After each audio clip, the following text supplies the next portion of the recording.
Olá! Nesta nossa análise, nós vamos olhar para algo fascinante, a arquitetura de uma promessa divina.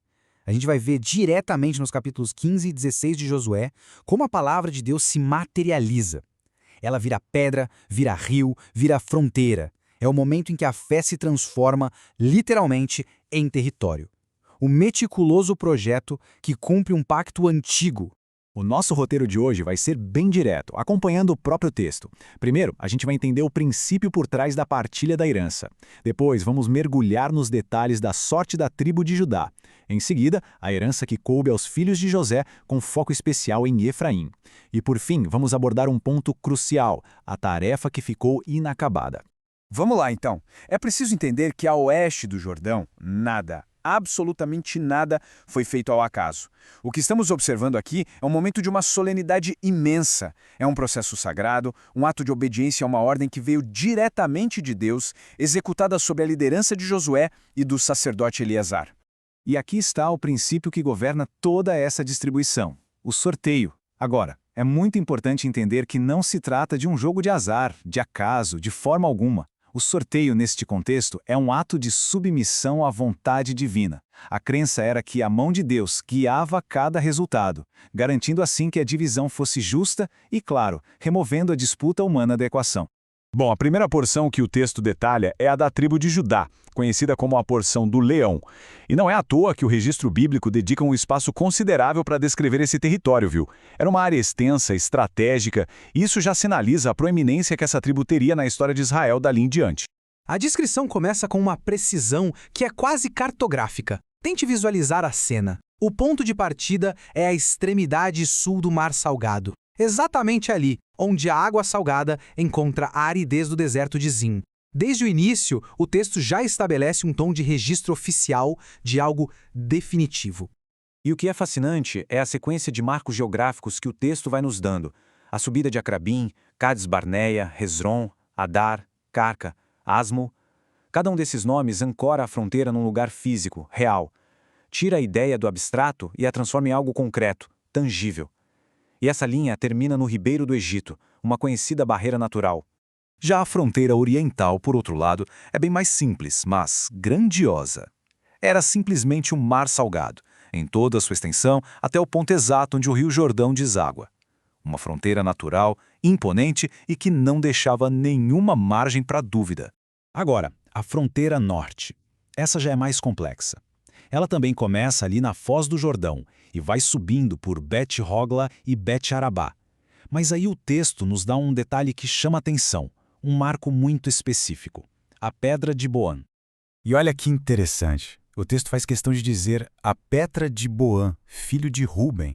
Isso é fantástico porque nos mostra como a história pessoal se entrelaça com a geografia da nação. Não era uma pedra qualquer, ela tinha um nome, o nome de um homem, Boan, da tribo de Ruben. A Terra Prometida, então, se revela também como uma terra de memórias, onde as histórias das famílias marcam a própria paisagem. O traçado da fronteira continua e aqui chega num ponto crucial.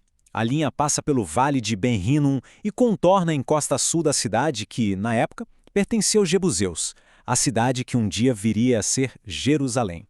É um detalhe muito significativo porque, naquele momento, o futuro coração de Israel ainda estava fora de seu território, ali, no limite. Certo, então deixamos o território de Judá e agora nos voltamos para a herança dos filhos de José. E aqui tem um detalhe fundamental. José, na verdade, recebe uma porção dupla através de seus dois filhos, Efraim e Manassés. Isso era um sinal claríssimo de honra e de proeminência dentro da nação de Israel. Então, com aquele vasto território de Judá já demarcado ao sul, a narrativa avança para o centro da terra. E a pergunta que fica é: como foi então alocado o território para os descendentes de José, o filho preferido de Jacó? O texto, primeiro, nos dá uma visão geral. A herança coletiva dos dois filhos, Efraim e Manassés, começava ali no Jordão, perto de Jericó. Daí, subia pela região desértica em direção à serra até Betel, um lugar de imensa importância histórica e religiosa. E agora o foco se fecha em Efraim. É interessante porque a história meio que se repete, não é? Manassés era o primogênito, mas Efraim, o mais novo, é quem recebe a bênção principal de Jacó. E a sua herança, descrita primeiro, reflete isso, ocupa uma posição central, uma terra fértil, é como se a profecia do avô se cumprisse também na geografia. E mais uma vez, notamos aquela precisão geográfica. A fronteira da herança de Efraim é traçada a partir de pontos bem específicos. Começa em Atarote Adar, a leste, e segue até Bet-Oron Alta. O texto vai de fato desenhando o contorno de seu território. A descrição prossegue. A partir de Micmetá, ao norte, a fronteira faz uma curva para o leste, passando por Taanat-Siló e Janoa, até encontrar novamente o rio Jordão. É um traçado complexo que define com clareza os limites da tribo. E para concluir, a fronteira oeste. Partindo da cidade de Tapua, a linha segue o curso do ribeiro de Caná até sua foz no mar Mediterrâneo. Assim, a herança de Efraim fica completamente demarcada, desde o rio até o grande mar. Mas depois de todo esse detalhe geográfico, dessa celebração do cumprimento da promessa, o capítulo termina com uma nota dissonante. Uma advertência. Uma sombra que revela uma falha bem no coração da conquista. E o texto é direto, sóbrio. Diz assim: porém, não expulsaram os cananeus que habitavam em Gézer. É um contraste gritante com toda a posse detalhada da terra. Uma cidade, Gézer, permanece como um testemunho de um mandamento não cumprido. A obediência, como vemos, não foi completa. E o texto enfatiza a consequência duradoura disso. Assim habitam os cananeus no meio do povo de Efraim até hoje. A expressão até hoje é muito forte.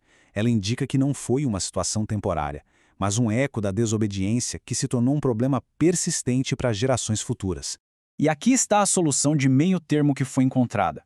Os cananeus não foram expulsos, mas foram subjugados, sujeitos a trabalhos forçados.